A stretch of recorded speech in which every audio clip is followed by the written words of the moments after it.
kelemahan yang ada di Indonesia. Kita kelompok 3 ada Natasha, Kinanti, Farabila, Dwiamita, dan Mukti.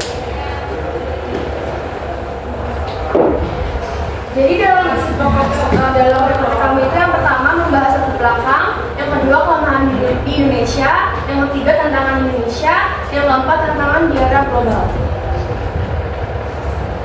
Nah, untuk latar belakangnya yaitu Indonesia adalah bangsa dan negara yang besar, baik secara kuantitas maupun secara kualitas. Bangsa Indonesia sudah masuk ke dalam negara yang maju akan teknologi yang sangat pesat. Namun, walaupun sudah maju akan teknologinya, bangsa Indonesia memiliki kelemahan dan tantangannya tersendiri. Yang pertama di sini kita bakalan menjelaskan mengenai kelemahan. Pertama, Natasha. Oke, yang pertama itu kelemahan dalam di Indonesia itu yang pertama adalah SDM atau sumber daya manusia di Indonesia itu rendah. Yang dimana indeks modal manusia atau Human Capital Index Indonesia masih tertinggi dibandingkan negara-negara lain. Berdasarkan pendidikan, anak-anak di Indonesia pada saat berumur 18 tahun diperkirakan hanya dapat mencapai 53% dari potensi produktivitas pasar kerja pada tahun 2018 didominasi pekerja berkeahlian yang sangat rendah. Next. Yang kedua itu ada pembangunan tidak merata. Saat ini pembangunan di Indonesia itu masih belum merata, masih berfokus pada pembangunan di Pulau Jawa, sehingga banyak pulau-pulau terpencil di Indonesia tuh masih yang banyak tertinggal gitu infrastrukturnya.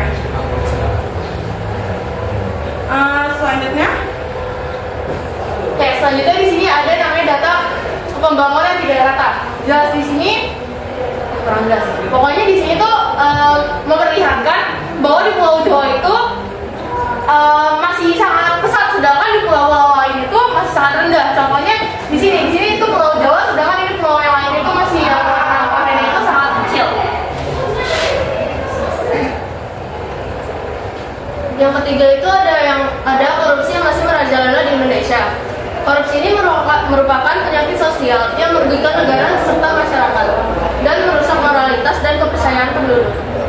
Di Indonesia sudah tercapai kerugian 168 triliun.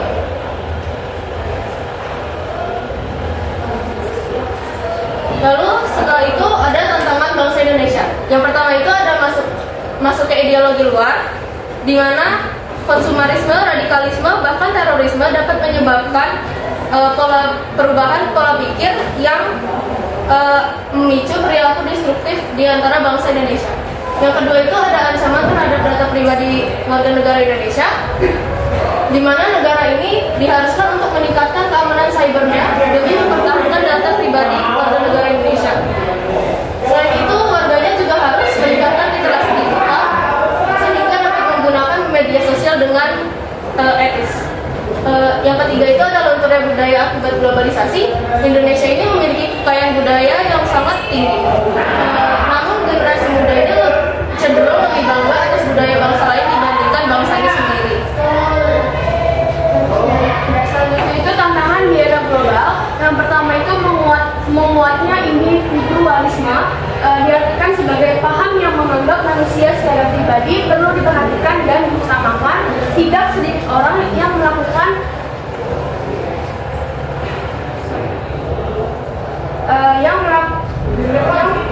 perbuatan yang mengganggu kepentingan umum negara.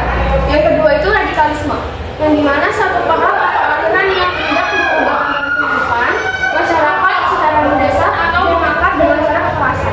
Yang ketiga itu adalah intoleransi, yang dimana keadaan dimana seseorang atau sekelompok masyarakat selalu memaksakan keyakinannya untuk dituruti pihak lain.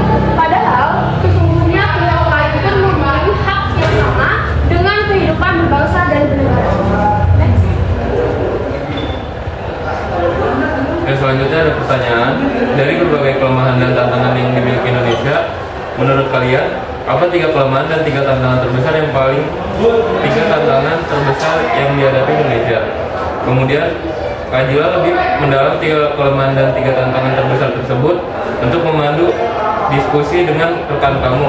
Berikut pertanyaan penting yang perlu didiskusikan. Yang pertama, ada masalah-masalah apa saja yang terjadi pada 3 kelemahan terbesar yang dimiliki oleh bangsa Indonesia. Kamu dapat memperdalam dari setiap kelemahan tersebut. 3 kelemahan terbesar yang sering diidentifikasi adalah ketimpangan sosial ekonomi, infrastruktur yang belum merata dan berkualitas, serta ketergantungan pada sumber daya alam dan sektor ekstraktif. Yang kita dapat dalam ini ialah kebijakan yang lebih terintegrasi dan berkelanjutan sangat diperlukan agar negara ini dapat memperkuat fondasi ekonomi dan sosialnya, mengurangi ketimpangan, dan membangun masa depan yang lebih resilient terhadap tantangan global.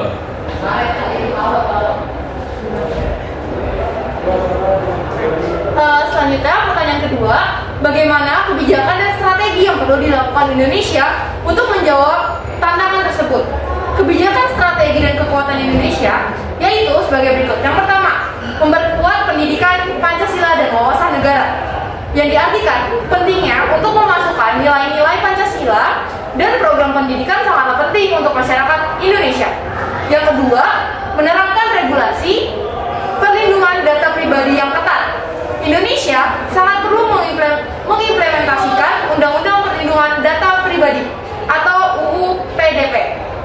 Yang ketiga, adanya pendidikan budaya di Indonesia, yang diartikan agar generasi muda akan lebih mudah memahami dan mencintai budayanya sendiri. Yang terakhir, selesaikan permasalahan tersebut dengan cara diskusi dengan kelompok Anda. Untuk mengatasi masalah SDM, pemerintah perlu mengingatkan kualitas pendidikan, menyediakan pelatihan keterampilan, dan membuka lebih banyak lapangan pekerjaan. Pembangunan yang tidak merata bisa diatasi dengan mempercepat infrastruktur di daerah terpencil, pemerataan dana pembangunan, serta mendorong ekonomi lokal. Dalam hal korupsi diperlukan penanganan hukum yang tegas, pendidikan anti korupsi, dan transparansi anggaran. Selain itu, Indonesia juga menghadapi tantangan global seperti masuknya ideologi luar, ancaman terhadap data pribadi, dan lunturnya budaya lokal. Menghadapi ideologi luar, pendidikan Pancasila perlu diperkuatkan, literasi media harus ditingkatkan, dan pengawasan konten di media sosial perlu diperketat. Ancaman terhadap data pribadi dapat diatasi dengan penerapan UU Perlindungan Data Pribadi.